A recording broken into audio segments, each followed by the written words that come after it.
Hi, friend. If you're new here, my name is Brandon Dalton, and I discuss healthy relationships. What I want to get into today is why it's so difficult to date as we get older. Thing number one is our responsibilities become greater. We're no longer living at home, we're no longer living in college dorms.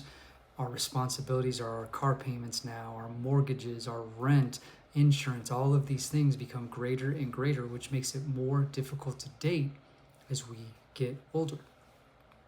Thing number two is our social circles. Our social circles become smaller and smaller because the older we get, our BS meter tends to get higher and higher, and we're not willing to deal with a lot of BS. So, people, friends, past relationships, whatever that looks like, we are more willing to cut toxicity out of our life than we were when we were younger, when we weren't as self aware as we are now. Thing number three is we're set in our ways. As we age, we tend to get set in our ways. We tend to get set in certain habits that we do. And it's very hard to bring somebody else into our lives that's willing to accommodate and go along with the same habits and the same lifestyles that we do.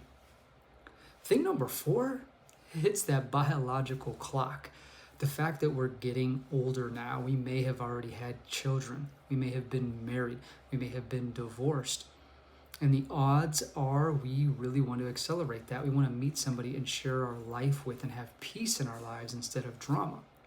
Now, the flip side to that is you do have some people that haven't been married by the time they hit the age of 30 or 35. They haven't had kids, and their biological clock is ticking, and they're in that rush to finally get married or to have kids, and they're not going to settle to do that. So it's very, very hard to find a mate as they get older. Now, with that said, I did just launch a virtual course. It's called A Guide to Better Dating. And in this virtual course, you're going to learn how to spot red flags, you're going to learn how to spot emotional availability and unavailability, and you're going to learn what to do and what not to do within your first 3 dates. It's a virtual course. It's about 40 minutes. The link is in my bio in all of my social media platforms if you're interested.